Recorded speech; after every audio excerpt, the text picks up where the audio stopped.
اے لوگو، اپنے پروردگار کی عبادت کرو جس نے تم کو اور تم سے پہلے لوگوں کو پیدا کیا تاکہ تم اس کے عذاب سے بچو،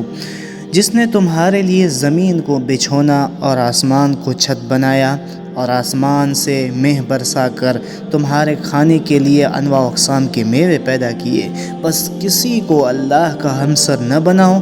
اور تم جانتے تو ہو۔ اور اگر تم کو اس کتاب میں جو ہم نے اپنے بندے محمد صلی اللہ علیہ وسلم پر نازل فرمائی ہے کچھ شک ہو تو اسی طرح کی ایک صورت تم بھی بنا لاؤ، اور اللہ کے سوا جو تمہارے مددگار ہوں ان کو بھی بلا لو اگر تم سچے ہو۔ لیکن اگر ایسا نہ کر سکو اور ہرگز نہیں کر سکو گے تو اس آگ سے ڈرو جس کا ایندھن آدمی اور پتھر ہوں گے اور جو کافروں کے لیے تیار کی گئی ہے۔ اور جو لوگ ایمان لائے اور نیک اعمال کرتے رہے ان کو خوشخبری سنا دو کہ ان کے لیے نعمت کے باغ ہیں جن کے نیچے نہریں بہہ رہی ہیں، جب انہیں ان میں سے کسی قسم کا میوہ کھانے کو دیا جائے گا تو کہیں گے یہ تو وہی ہے جو ہم کو پہلے دیا گیا تھا، اور ان کو ایک دوسرے کے ہم شکل میوے دیے جائیں گے، اور وہاں ان کے لیے پاک بیویاں ہوں گی اور وہ ان بہشتوں میں ہمیشہ رہیں گے۔